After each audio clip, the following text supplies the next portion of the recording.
नमस्कार। श्री गणेशाय नमः।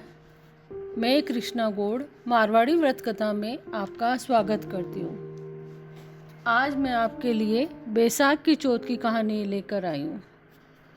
ये चौथ 12 महीनों की बड़ी चौथ में से एक आती है। कहानी से पहले अगर आपको मेरे वीडियो अच्छे लग रहे हैं तो आप मेरे चैनल को सब्सक्राइब करें, लाइक करें ताकि आने वाले वीडियो आप तक पहुंच सके। अब कहानी इस प्रकार है। एक गांव था। उस गांव में एक साहूकार रहता था। उस साहूकार के एक बेटा था। बेटे का ससुराल उसी गांव में था। जब भी बहू अपने पियर जाती तो भाभियाँ उससे पूछती कि ननद भाई आप क्या खाना खा के आए हैं, क्या जिम के आए हैं। तो ननद कहती कि यही बासी खुशी, हमेशा बासी खुशी ही बताती। एक दिन भाभियों ने नंदोई जी से पूछा कि आप हमारी ननद को हमेशा बासी खुशी ही खिलाते हो क्या। नंदोई ने कहा हमारे तो रोज गरम खाना ही बनता है। घर जाकर साहूकार के बेटे ने अपनी माँ से कहा कि मेरा कोई मित्र आने वाला है, इसलिए अच्छे अच्छे पकवान बना देना। माँ ने खीर, हलवा, जलेबी, मालपुआ आदि बढ़िया बढ़िया पकवान बनाए।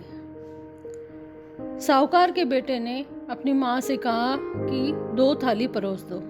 माँ ने 2 थाली परोस दी और साहूकार का बेटे ने वो 2 थालियाँ अपने कमरे में ले गया।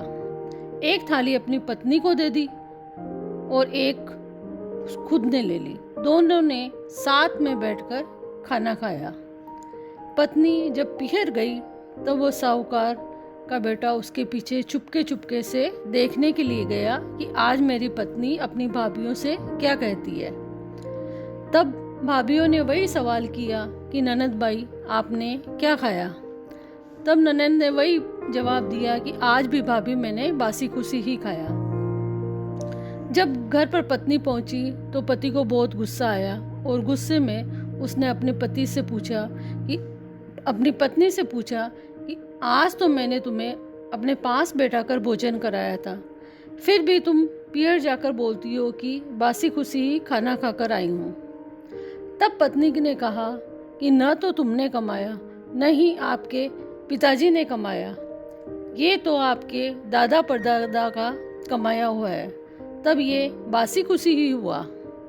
तब उसने अपने पिताजी को जाकर बोला कि मैं परदेश कमाने के लिए जाऊंगा, आप यहाँ दुकान कर लेना और किसी को कम मत देना। माँ पिताजी दोनों ने कहा कि बेटा बाहर जाकर कमाने की क्या ज़रूरत है, हमारे पास तो बहुत धन जायदाद है, हम मज़े से रख सकते हैं। पर बेटा माना नहीं।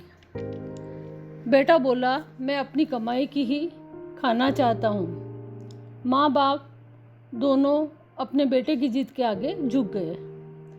माँ से बेटे ने कहा कि माँ न तो तू चूल्हे की बुझने देना ना ही दिए की बुझने देना। साहूकार का बेटा परदेश चला गया और उसे परदेश गए हुए 12 बरस बीत गए, लेकिन वो वापस नहीं आया। एक दिन चूल्हे की भी बुझ गई और दिए की भी बुझ गई। बहू सोची कि अब सास मुझे डांटेगी, तो वह पड़ोस में अग्नि लेने के लिए चली गई।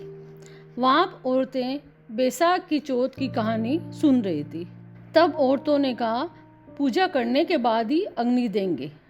थोड़ी देर बाद जब पूजा हो गई तब बहू ने उनसे पूछा कि आप लोग क्या कर रहे हो और इस पूजा से क्या होता है। तब सबने बताया कि हम बैसाख की चौथ की पूजा कर रहे हैं, इससे अन्न धन लक्ष्मी निपुत्र को पुत्र और बिछड़ों का मिलन होता है।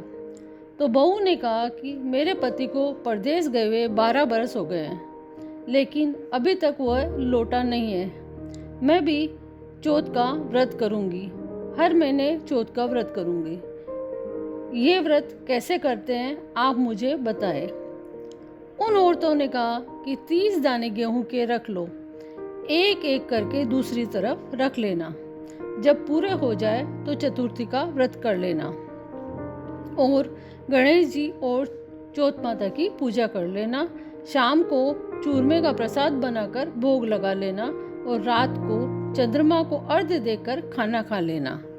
बहू ने पूरे साल तक चतुर्थी का व्रत किया और गणेश जी और चौथ माता ने सोचा कि अब बेटे को वापस घर भेजना चाहिए। उसने 12 महीने हो गए चौथ माता का व्रत करते हुए, अगर हम उसे वापस नहीं भेजेंगे तो हमें इस दुनिया में कौन मानेगा। उसी दिन सपने में गणेश जी और चौथ माता साहूकार के आए और बोले, बहुत समय हो गया, अब तू अपने घर जा। तब साहूकार के बेटे ने कहा, कैसे जाऊं, सो मन सूत उलझा हुआ है।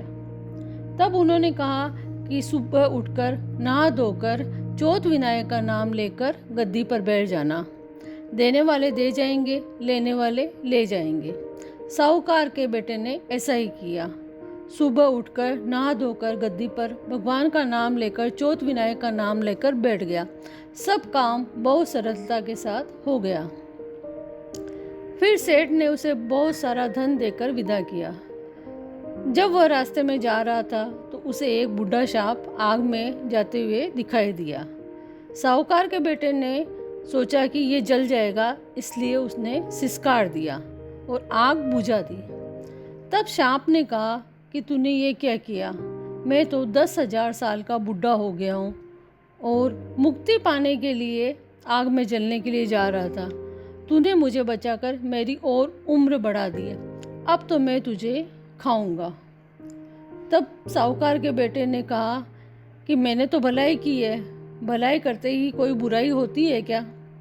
तब साहूकार के बेटे ने कहा कि मुझे 12 बरस हो गए हैं अपने परिवार से मिले हुए, एक बार मैं उनसे मिल लूँ, बाद में तुझ मुझे खा लेना। जब वो घर पर पहुंचा तो बहुत दुखी थे।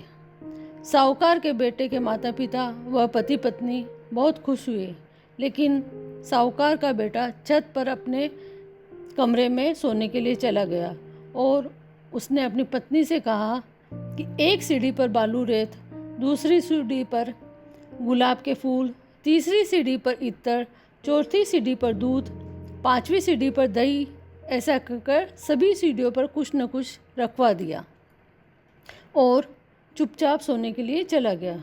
सब लोग सोचने लगे कि बाहर से कुछ नया सीख कर आया है। आधी रात हुई, सांप फूं फां करते हुए आ गया। जैसे ही सीढ़ियों में चढ़ा तो बोला, दूध, दही, इत्तर सब देखकर बोलने लगा, ये सब चीज़ें तो मैंने मनुष्य योनि में देखी थी। मन तो बहुत खुश हुआ है, लेकिन वचन का बंधा हूँ, मैं तो साहूकार के बेटे को डसूंगा। सांप ऊपर चढ़ा तो कमरे में पति पत्नी दोनों सो रहे थे। साहूकार के बेटे ने पत्नी की चोटी नीचे लटका दी, जिससे सांप पलंग पर चढ़ जा। चौथ माता ने सोचा कि आज हम अगर इसकी रक्षा नहीं करेंगे तो कोई भी हमें मानेगा नहीं। तब चौथ माता ने तलवार और ढाल बनकर सांप के टुकड़े टुकड़े कर दिए। पत्नी ने पूछा कि ये सांप कहाँ से आया। तब उसने सारी बात बताई। जब सुबह हुई तो साहूकार की बेटी उसी गांव में रहती थी, तो वह मिलने के लिए आ गई और कहा कि भाई कहाँ है। तब उसके माँ और पिताजी ने कहा, वो तो शहर से आने के बाद कुछ बोला ही नहीं, सीधे अपने कमरे में चला गया। बहन भाई के पास जाने लगी तो सीढ़ियों में खून ही खून पड़ा था। वो रोने लगी कि भाई को किसी ने मार दिया है। भाई ने ऊपर से आवाज़ दी कि तेरे भाई को किसी ने नहीं मारा है, उसके दुश्मन को मारा है। नीचे आकर उसने माँ बाप को पूछा कि आपने ऐसा क्या अच्छा काम किया कि मेरे दुश्मन को भगवान ने मार डाला। दोनों ने ही मना कर दिया कि हमने तो झुकती डांडी लिया है और उठती डांडी दिया है। तब पत्नी ने घूंघट में से हाँ कर गर्दन हिलाई। तब सास ने कहा कि तूने क्या किया है, दिन में 4 बार तो खाना खाती है। तब उसने कहा कि मैं हर महीने की चौथ माता का व्रत करती हूँ। सुबह तो बर्तन मांजने वाली को खाना दे देती हूँ, दूसरी वक्त की रोटी बर्तन मांजने की जगह पर गाड़ देती हूँ और तीसरी बार की रोटी गाय को दे देती हूँ और शाम को बनिए से घी और गुड़ मंगाती हूँ। उसका प्रसाद बनाकर चौथ माता के भोग लगाकर पूजा कर के रात को खाना खा लेती हूँ चंद्रमा के अर्घ देकर। बनिए का हिसाब कर देना। जब बर्तन मांजने वाली जगह खोद कर देखा तो वहाँ पर रोटियों की जगह सोने के चक्कर बन गए थे। गाय को पूछा तो वो हंसने लगी और तब उसके मुख से हीरे मोती गिरने लगे। रोटी वाली को पूछा तो उसने हाँ कर दी। सास ने झुककर बहू के पैर छुए। तब बहू ने कहा कि सासू जी, उल्टी गंगा नहीं बहती है, पैर तो मैं ही आपके छूऊंगी, आप हमेशा मुझसे बड़े रहोगे। हे चौथ माता, जैसे साहूकार के बेटे की रक्षा की वैसे सभी की करना। जो चौथ माता को मानता हो, उसकी पूजा करता हो, उसका व्रत करता हो, उसके सभी की सुहाग की रक्षा करना। जय चौथ माता। आदि है तो पूरी करना, पूरी है तो परवान छोड़ना। धन्यवाद।